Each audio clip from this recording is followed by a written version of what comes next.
Assalamualaikum warahmatullahi wabarakatuh. Salam sehat, salam sejahtera untuk kita semua.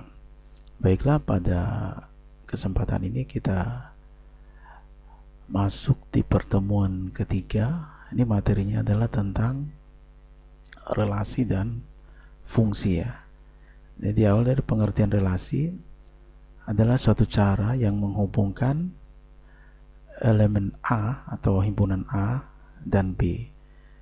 Relasi disebut juga hubungan ya. Contoh, ada himpunan A 3, 4, 5, ada himpunan B 4, 6, 8, 10. Nah, kalau kita coba cari hubungan antara himpunan A dan B, sedikit kalau kita analisa hubungan antara anggota-anggota himpunan A ke anggota himpunan B tersebut adalah, kalau kita lihat 3, itu adalah faktor dari 6, 4 itu adalah faktor dari 8, 5 itu adalah faktor dari 10.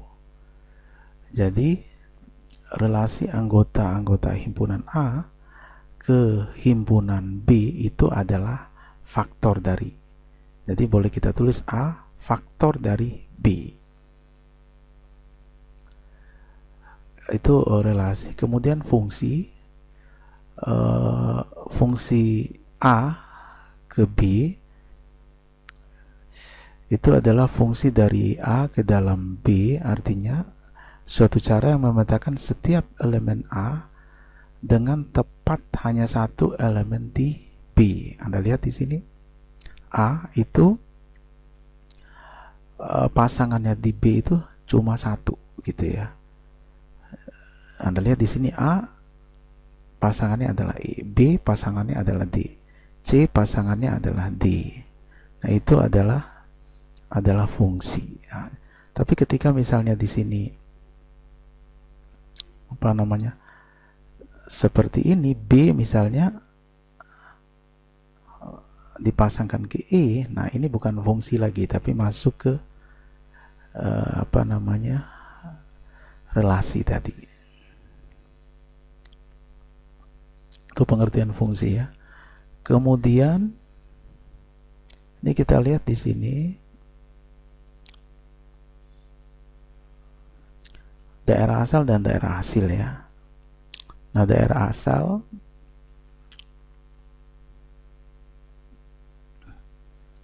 atau nama lainnya adalah domain ya, adalah himpunan yang mana fungsi itu memperoleh nilai. Kemudian daerah hasil atau kodomain, himpunan nilai-nilai yang diperoleh dari fungsi pada daerah asal gitu ya. Sebagai contoh misalnya fungsi x kuadrat min 1 dengan daerah asalnya ini, maka daerah hasilnya kita tinggal masukkan satu persatu, min 2 kita masukkan ke fungsi ini, ya bisa Anda hitung. Min 2 masukkan ke sini, 4 min 1 hasilnya adalah 3 ya. Kemudian kalau min 1 Anda masukkan ke sini, hasilnya adalah 0. Kemudian 0 masukkan ke sini adalah min 1 masukkan ke sini adalah 0, 2 masukkan ke sini adalah 3. Maka daerah hasilnya adalah kita urutkan dari yang kecil, min 1, 0, 3. Jika sebuah fungsi dengan daerah asal tidak diketahui, maka daerah asalnya mengikuti himpunan bilangan real yang disebutkan daerah asal. Contoh misalnya ada fungsi x per x min 1, maka daerah asalnya kita sebutkan secara umum x sedemikian rupa dengan x elemen R, di mana x tidak boleh sama dengan 1, karena kalau ini sama dengan 1 kan ditaki enggak jadinya. Jadi inilah daerah asalnya. Jadi kita nyatakan secara umum semua bilangan real kecuali 1. Kemudian ini jenis-jenis fungsi. Ada fungsi konstanta di sini. Contohnya misalnya ini fx sama dengan k ya. K ini adalah bilangan ya, atau konstanta ya. Misalnya fx sama dengan 2, itu fungsi konstanta.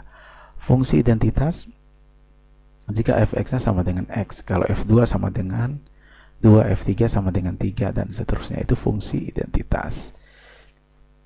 Fungsi satu-satu adalah berlaku bila x1 tidak sama dengan x2 gitu, maka haruslah fx tidak boleh sama dengan fx1 tidak sama dengan fx2. Jadi kalau ya, contohnya misalnya ada fungsi fx, ini kita cek apakah ini fungsi satu-satu. Nah, coba kita cek aja, kalau 1, f1 hasilnya adalah 1. Kalau min 1 hasilnya juga adalah 1. Maka ini x-nya ya. Ini adalah fx-nya. Nah, karena fx-nya sama ini untuk bilangan yang berbeda, ya maka ini bukan disebut fungsi satu-satu. Contoh fungsi satu-satu misalnya fx. Yang ini sendiri kita sebut dengan fungsi satu-satu. Ini contoh fungsi satu-satu juga masuk kategori fungsi satu-satu ya. Fungsi onto adalah apabila daerah nilai fungsi range sama dengan kodomainnya. Ini sebenarnya udah pernah kita pelajari atau belajar waktu SMA ya. Ini kita cuma mengulang saja. Fungsi komposisi juga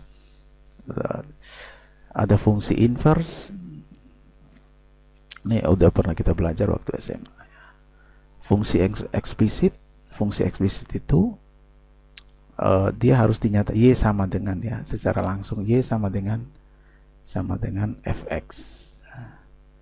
Jadi kalau ada fungsi y sama dengan x plus 1, nah ini adalah fungsi eksplisit namanya. Kemudian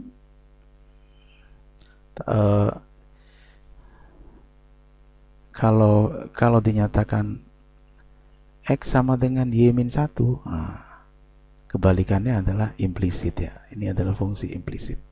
Fungsi genap dan ganjil. Untuk menguji fungsi genap dan ganjil, y sama yaitu fungsi genap bila berlaku untuk f negatif itu sama dengan f min x sama dengan fx. Sedangkan fungsi ganjil berlaku sebaliknya. Contoh misalnya ada fungsi fx,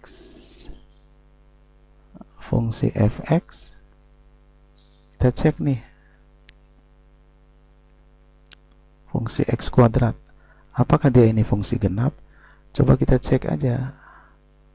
Kalau kita ganti f2, dia adalah nilainya adalah 4.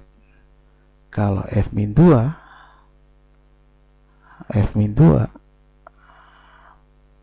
kita masukkan ke fungsi yang di atas, nilainya juga adalah 4. Berarti logikanya untuk f min x sama dengan fx-nya, maka ini adalah fungsi genap. Kalau fungsi ganjil kebalikannya ya. Misalnya fx, coba kita cek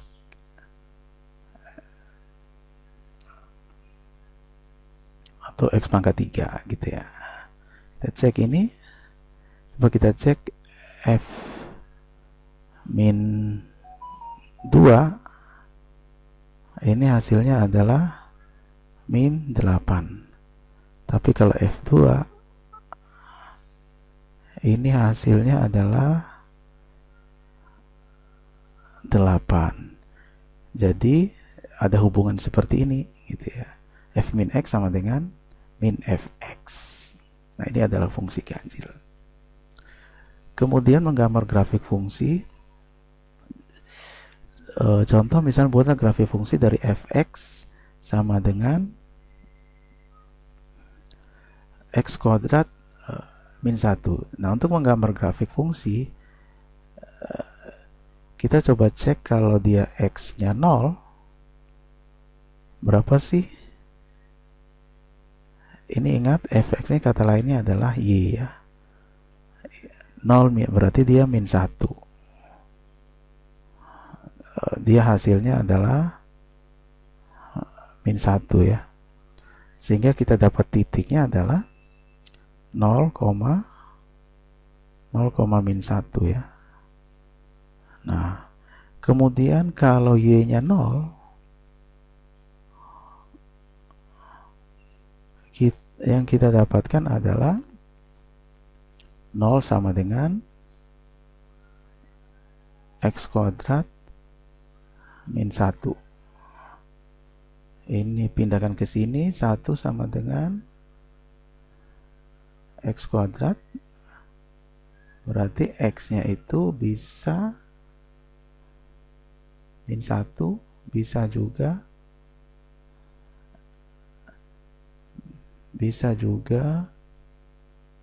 bisa saya sama dengan ke bawah ya, min 1 ya gitu.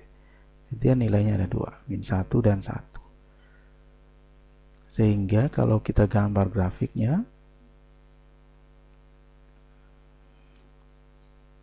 kira-kira lah seperti ini. Jadi yang pertama kita dapat titik 0, min 1, berarti kan di sini X-nya 0, Y-nya min 1. Kira-kira di sini lah min 1 ya. Kemudian ini yang kedua, kita dapat titik X-nya min 1, min 1,0 dan 1,0 ya, 1,0. Berarti ini kira-kira di sini min 1, di sini kira-kira 1. Jadi grafiknya kira-kira seperti ini.